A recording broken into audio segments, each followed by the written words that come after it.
पाकिस्तान की तारीख के अनोखे स्ट्रीट आर्टिस्ट से आपकी मुलाकात करवाएंगे। अहमद रज़ा साहब हमारे पास मौजूद है। बड़ा अनोखा टैलेंट है। दुबई के किंग इनकी वर्कशॉप में इनको अप्रिशिएट करने के लिए आए। चीफ जस्टिस ऑफ पाकिस्तान ने इनके जो नमूने हैं वो देखकर इनको अपने पास बुलाया। ट्रक बना देते हैं, गाड़ी बना देते हैं, ऐसा कार्टून बना देते हैं कि वो रियल लुक आती है। जब आप फ्लोर के ऊपर देख रहे होते हैं तो ऐसे लगता है पता नहीं ये क्या पड़ा हुआ है, ओ यार ये क्या बना हुआ है, मतलब इस तरह से पूछते हो ये कैसे हो गया। कि बहुत सारे ऐसे अनोखे नमूने बनाते हैं कि लोग बड़े हैरान होते हैं। ये किसी भी रोड पर ऐसा नमूना बना देते हैं, ऐसा आर्ट वर्क करते हैं कि सब हैरान हो जाते हैं। ये मुख्तलिफ दीवारों पर बड़े ज़बरदस्त अंदाज में 3D पेंट करते हैं, ट्रक बना देते हैं, गाड़ी बना देते हैं। मेरे साथ अहमद रज़ा साहब मौजूद हैं, इनसे जानने की कोशिश करते हैं ये पाकिस्तान के अनोखे और अनमोल स्ट्रीट आर्टिस्ट हैं और ये 3D वर्क करते हैं। अस्सलाम वालेकुम। वालेकुम सलाम। अहमद भाई, बड़ा ज़बरदस्त आप वर्क करते हैं। आप किसी भी रोड पर वर्क करते हैं तो गाड़ियाँ आके रुक जाती हैं कि आगे रोड पे शायद खड्डा है। बस ऐसे ही है अल्हम्दुलिल्लाह। मैंने तकरीबन 2012 में जो है ना पहली दफ़ा 3D आर्ट बनाई थी और फिर मुझे पाकिस्तानी नेशनल रिकॉर्ड होल्डर भी हूँ मैं। नेशनल रिकॉर्ड था Pakistani first 3D street artist का, अल्हम्दुलिल्लाह वो भी मिल चुका है। नहीं, बड़े एजाज़ की बात है कि वज़ीर आज़म शहबाज शरीफ साहब के लिए भी आपने काम किया। दुबई के किंग आपके टैलेंट से मुतासिर होकर आपको मिलने चले आए। दुबई में हुआ ये था कि जो दुबई किंग है उन्होंने बुलाया भी था। जो पूरे वर्ल्ड से 19 3D आर्टिस्ट थे टॉप के, जिनको मैंने देख के स्टार्ट किया था वो भी थे और उनमें अल्हम्दुलिल्लाह पाकिस्तान से मैं था। और उसके अलावा वो मेरी वर्कशॉप में आए थे शेख मोहम्मद। अल्हम्दुलिल्लाह बड़ा ज़बरदस्त एक इवेंट था और जिसने बहुत सारा ज़िंदगी का जो एक्सपीरियंस है ना वहाँ पे दिया कि क्या वहाँ पे किस लेवल की जो है ना वहाँ पे आर्ट की एक कदर है, रिस्पेक्ट है। तो बाकी शहबाज शरीफ साहब ने 2017 में 3D आर्ट बनवाई थी जो कि तकरीबन 4,500 स्क्वायर फीट के ऊपर थी। वो मैंने लाहौर में बनाई थी। तो अल्हम्दुलिल्लाह बस लगे हुए हैं। 3D आर्ट है, इसका एक स्पेसिफिक एंगल होता है, लाइक इसका डिस्टॉर्शन होता है। मैथमेटिकली इसको सॉफ्टवेयर्स के ऊपर भी हम डिजिटलाइज करते हैं, उसके बाद और भी चीज़ें होती हैं। लेकिन यह है कि ये बिल्कुल आपको नेकेड आई से नज़र नहीं आती। आपने जब मोबाइल लिया, मोबाइल से वो जो फ्रेम होता है वो पूरा कैप्चर होता है उसका, तो उसमें सारी वो इस तरह इल्यूजन लगता है, लाइक जैसे वहाँ पे वो चीज़ पड़ी हुई है।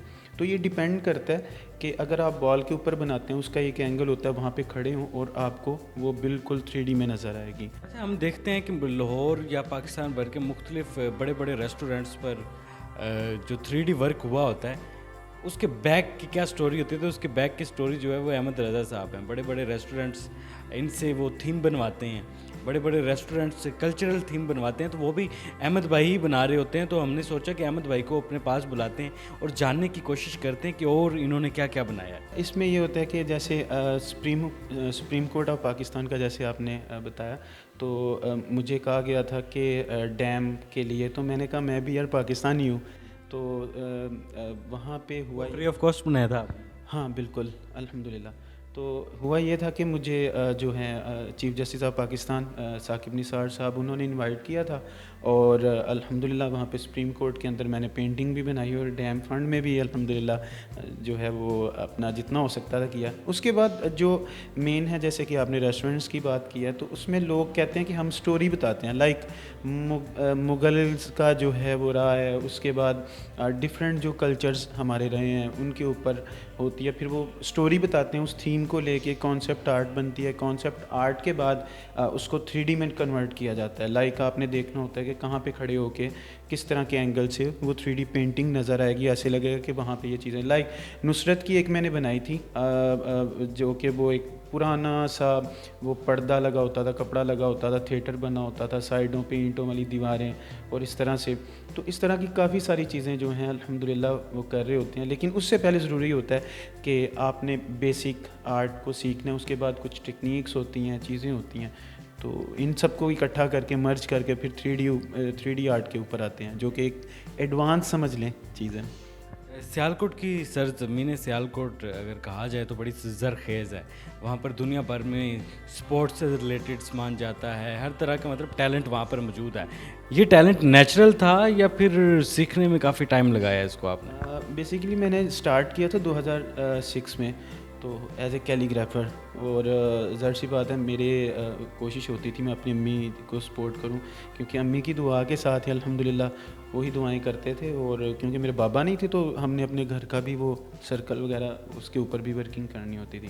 تو ادھر سے میں نے اسٹارٹ کیا تھا کیلیگرافی سے. بعد میں کرتے کرتے فائن آرٹ بھی لرن کیا. اس کے بعد پھر اسی طرح چلتے ہوئے 2010 میں تقریباً اس کے غالباً پاس ہی میرے ایک دوست نے مجھے ایک آرٹ دکھائی جو کہ فلور کے اوپر بنا رہی تھی. ٹریسی ان کا نام ہے, امریکن آرٹسٹ ہیں. تو انہوں نے جب وہ آرٹ اس بندے نے دکھائی نا کہ یار یہ دیکھو یہ آرٹ ڈفرینٹ ہے, تو میں نے جب وہ آرٹ دیکھی تو اس آرٹ میں نا انہوں نے ایک دا ممی ایک مووی چلی تھی, اس میں وہ انہوں نے سین اس کا جو ہے نا کریٹ کیا ہوا تھا. تو اس سے نا میں نے اسے پہلی دفعہ دیکھا تھا اس آرٹ کو. تو الحمدللہ اسے پھر دیکھا کہ کیسے ہوگا, لیکن پوری دنیا کے اندر کوئی انسٹیٹیوٹ یا اس طرح کی چیزیں نہیں تھیں کہ جس سے ہم سیکھ سکیں. تو اسی کو دیکھ کے جو ہے نا موٹیویشن ملی تھی. اور کرتے کرتے کرتے کرتے یہ چیزیں پھر الحمدللہ سینئر بھی ہیں آرٹسٹ جن سے میرا بڑا پیار ہے اور آج بھی ان سے سیکھتے ہیں. تو الحمدللہ ایسے ہی بس لگے ہوئے ہیں. آپ فیمس اسٹریٹ آرٹسٹ ہیں 3D کے, ٹھیک ہے. اسٹریٹ آرٹ کیا کر سکتے ہیں آپ؟ کوئی ایسا واقعہ انوکھا جو ہو گیا اور لوگ آ کے بڑے حیران ہوئے ہوں کہ یار یہ کیا ہو گیا ادھر؟ فرسٹ ٹائم نا جب میں نے 3D آرٹ تھی 2015 میں, عامر لیاقت صاحب جو کہ آپ کو پتہ دنیا فانی میں نہیں رہے, انہوں نے بھی بلایا تھا. ان کے شو کے بعد میں ایک آرٹ بنائی. تو اس کو کینوس کے اوپر جب بنایا اور اس کو نا میں نے ہمارا ظاہر سی بات ہے سٹی ہے سیالکوٹ, وہاں پہ کینٹ کے اندر نا پلیس کیا. تو جب میں نے پلیس کیا تو لوگوں کو سمجھ نہیں تھی آ رہی ہے کیا پڑا ہوا ہے, کیونکہ اس کا میں نے بتایا کہ ایک اینگل ہوتا ہے. تو کچھ لوگ آئے, یار یہ کیا باتھ روم بنا ہوا ہے, کیا رکھا ہوا ہے, یہ کیا چیز ہے, یہ کیا آپ نے بنایا ہوا ہے. اچھا میں پہلے ہنس بھی رہا تھا, میں نے کہا یار اب میں کیا کہوں. تو وہ پھر نا میں نے کہا یار آپ ایسا کریں کہ آپ کے پاس موبائل ہے, اس کے پاس, کیونکہ یہ جو 3D آرٹ ہے اس کے لیے ایک گلاس ہوتا ہے, لینز ہوتا ہے جو کہ باہر سے تقریباً $500 اور اتنے کا ملتا ہے, لیکن میں نے پاکستان سے پھر بنوایا تھا. تو اس میں نا دیکھ کے نا آپ کو آئیڈیا ہوتا ہے کہ یہ 3D بالکل ایسے لگ رہا ہے کہ یہ چیز پڑی ہوئی ہے. تو وہ تب میرے پاس نہیں تھا. تو لوگوں نے بڑی فنی باتیں بھی کی, بڑا کچھ کہا یار یہ کیا پڑا ہوا ہے. پھر جب ان کو میں نے دیکھا ہے نا, انہوں نے جا کے موبائل کے اندر یا انہوں نے کسی اپنے کیمرے کے ساتھ فوٹو لیا, او یار یہ کیا بنا ہوا ہے, مطلب اس طرح سے پوچھتے ہوئے یہ کیسے ہو گیا. مطلب کہہ لیں آپ کہ آپ 3D آرٹ کے اندر کچھ بھی بنا سکتے ہیں. لائک آپ جو چیز دیکھتے ہیں, آپ کھڑے ہیں, آپ یہ لے لیں کہ قائد اعظم کھڑے ہیں, علامہ اقبال کھڑے ہیں, ان کو ہم دکھا سکتے ہیں, وہ آپس میں باتیں کر رہے ہیں. اب تو اس کو لے کے آگمنٹڈ ریئلٹی کے اوپر ورکنگ ہو سکتی ہے. تو بہت ساری چیزیں اس سے بڑے سارے کانسیپٹس نکلتے ہیں. ہمارے ساتھ احمد رضا صاحب موجود تھے, سیالکوٹ سے ان کا تعلق ہے اور کم وقت میں ان کی چرچا پوری دنیا میں ہوئی. دبئی کے کنگ ان کے ٹیلنٹ سے متاثر ہو کر انہوں نے ان کو ملنے کے لیے بھی بلایا, ان کی ورک شاپ میں بھی آئے. شہباز شریف صاحب کے لیے بھی انہوں نے 3D آرٹ کا نمونہ بنایا تھا. اس کے علاوہ چیف جسٹس آف پاکستان جو کہ اپنے دور میں کافی فیمس تھے, ثاقب نثار صاحب, ان کے لیے بھی بنایا. اس کے علاوہ ان میں بڑا انوکھا ٹیلنٹ پایا جاتا ہے. یہ پاکستان کے پہلے اسٹریٹ آرٹسٹ ہیں جنہوں نے دنیا بھر میں پاکستان کا نام روشن کیا, اور دنیا بھر میں آج بھی ان کو بلایا جاتا ہے کہ آپ کا ٹیلنٹ بڑا کمال ہے, آئیں آپ اپنا ٹیلنٹ دکھائیں اور پاکستان کا نام روشن کریں. یہ دنیا بھر میں مختلف شوز میں بھی جاتے رہتے ہیں.